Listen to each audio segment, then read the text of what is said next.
Hyderabad future city వేదికగా Telangana global summit కొనసాగుతుంది. పెట్టుబడులు, యువతకు ఉపాధి కల్పనే లక్ష్యంగా ఈ సదస్సును నిర్వహిస్తోంది తెలంగాణ ప్రభుత్వం. దేశ విదేశీ ప్రతినిధులు ఈ సమ్మిట్కు హాజరయ్యారు. గ్లోబల్ సమ్మిట్లో 27 అంశాలపై సెషన్లు నిర్వహించనున్నారు. మంత్రులు, అధికారులు దగ్గరుండి స్టాళ్లను, ఏర్పాట్లను పరిశీలిస్తున్నారు.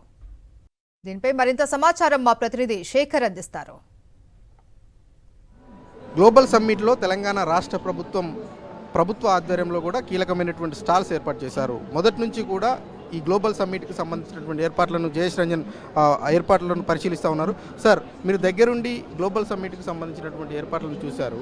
మన ప్రభుత్వం నుంచి ఎట్లాంటి అంశాలను ఈ గ్లోబల్ సమ్మిట్ ద్వారా ప్రపంచానికి తెలియజేయాలి? అంటే ముఖ్యంగా గ్లోబల్ సమ్మిట్ ఉద్దేశం ఏముంది అంటే భవిష్యత్తులో తెలంగాణ స్వరూపం ఎట్లా ఉంటుంది. ఇక్కడ మీరు ఎగ్జిబిషన్ ఏరియాలో ఉన్నారు, మీరు అన్ని స్టాల్స్ చూస్తున్నారు. ఉదాహరణకి మన ఎదురుగా స్పోర్ట్స్ డిపార్ట్మెంట్ వాళ్ళది స్టాల్ ఉంది. ఈ డిపార్ట్మెంట్ నేనే చూస్తున్నాను. సో స్పోర్ట్స్లో రాబోయే కాలంలో మనం ఎట్లాంటి కొత్త సంస్థలు పెడుతున్నాము, ట్రైనింగ్ ఫెసిలిటీస్ ఏం పెడుతున్నాము, స్పోర్ట్స్కి ఎంత ప్రైవేట్ సెక్టర్ వాళ్ళని ఎట్లా ఆహ్వానిస్తున్నాము, ఇవన్నీ అన్ని వివరాలు ఇక్కడ స్పోర్ట్స్ యూనివర్సిటీలో ఇవ్వడం జరుగుతుంది, మన స్టాల్లో ఇవ్వడం జరుగుతుంది. మనతో పాటు civil supply commissioner Stephen Ravindra ఉన్నారు. సార్, మీ శాఖ ఆధ్వర్యంలో ఎట్లాంటి అంశాలు ఈ గ్లోబల్ రైజింగ్ ద్వారా ప్రపంచానికి తెలియజేయాలనుకుంటున్నారు? సివిల్ సప్లైస్ 2047 వరకు చాలా మోడర్నైజ్ అవుతుందండి. మనకి ఎంటైర్ ప్రొక్యూర్మెంట్ కావచ్చు, మిల్లింగ్ కావచ్చు, ఈ పబ్లిక్ డిస్ట్రిబ్యూషన్ కావచ్చు, అన్నీ కూడా ఒక ఈఆర్పి మోడల్లో తెచ్చి కంప్లీట్గా ఫార్మర్స్కి ఇంకా పబ్లిక్ కూడా మంచి అందరికీ ఒక బెనిఫిషియల్గా ఉండేటట్టు దీన్ని కంప్లీట్గా ట్రాన్స్ఫార్మ్ చేసి మోడర్నైజ్ చేద్దాం అనుకుంటున్నాను. తెలంగాణ ప్రభుత్వం ఆధ్వర్యంలో ఏర్పాటు చేసినటువంటి స్టాల్స్ చాలా ఇన్నోవేటివ్ థాట్స్ తోటి ముందుకెళ్తా ఉంది. మీరు ఏం అబ్జర్వ్ చేశారు? ఈ రైజింగ్ ద్వారా ప్రపంచానికి మన రాష్ట్రం గురించి ఏం చెప్పాలంటే?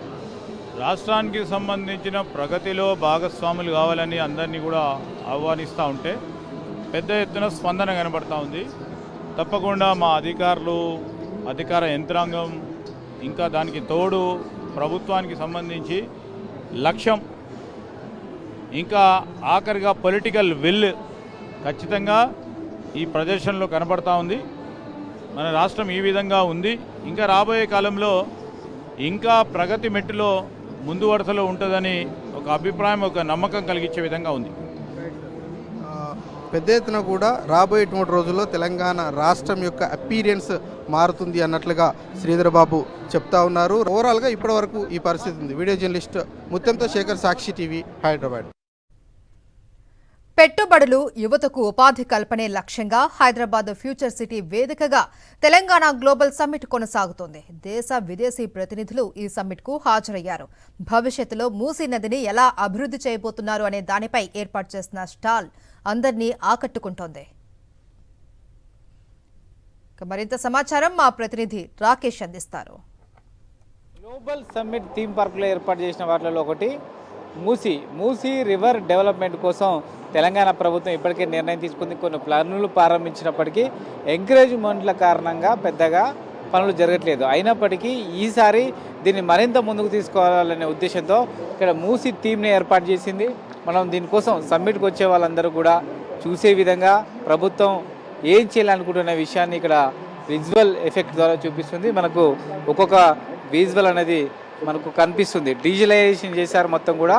మూసీ ఏదైతే హిమాయత్ సాగర్ నుంచి అటు నాగోల్ వరకు కూడా డెవలప్మెంట్ చేయాలనుకుంటుందో ప్రభుత్వం, దానికి అటు మూసీకి ఇరువైపులా లెఫ్ట్ రైట్ ఎలాంటి డెవలప్మెంట్ యాక్టివిటీస్ ఉండాలి, ఎక్కడెక్కడ ఫ్లైఓవర్స్ వస్తుంటాయి, ఎక్కడ నైట్ పార్కులు ఏర్పాటు చేస్తున్నారు, ఇలాంటి అనేక విషయాలను కూడా ఇక్కడ కళ్ళకు కట్టినట్టుగా అర్థమయ్యే విధంగా కూడా వివరించారు. ఆ విజువల్ ఎఫెక్ట్ అనేది మనకు చాలా అద్భుతంగా ఇక్కడ కనిపిస్తూ ఉంది. చాలామంది ఇండస్ట్రియలిస్ట్ ఇక్కడికి వచ్చి ఇక్కడ చూస్తున్నారు. ఆ విజువల్ అనేది మనకు హైకోర్టు మీదుగా వెళ్తున్న విజువల్ కనిపిస్తూ ఉంది. ఎక్కడి నుంచి ఎక్కడి వరకు వెళ్తుంది అనేది ఈ మొత్తం కూడా థీమ్లో మనకు చూపెడుతున్న పరిస్థితి మనకు కనిపిస్తుంది చెప్పుకోవచ్చు.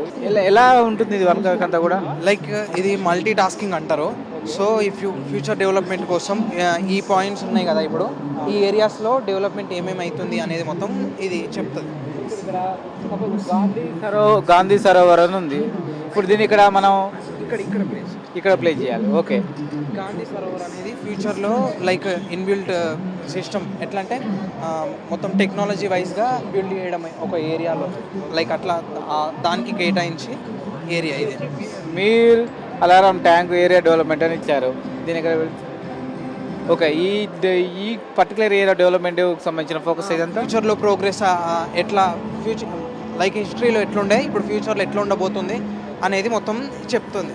ఈ ఏరియాస్ అనేది చూస్ చేసుకున్న డెవలప్మెంట్ కోసం. అట్లా ఇప్పుడు లైక్ రాజేంద్ర నగర్ ఉంది, సో ఇది ఇక్కడ ప్లేస్ చేస్తే దీని ఇన్ఫర్మేషన్ మొత్తం వస్తుంది మనకు. దీంతో పాటు ఇక్కడ సంబంధించి ఒక బుక్ ఫేర్, చిన్నపాటి బుక్ ఫేర్ కూడా చెప్పుకోవచ్చు. మనకు తెలంగాణ గ్లోబల్ సమ్మిట్ సంబంధించిన ఈ బుక్ కలెక్షన్ కూడా మనకు కనిపిస్తుంది.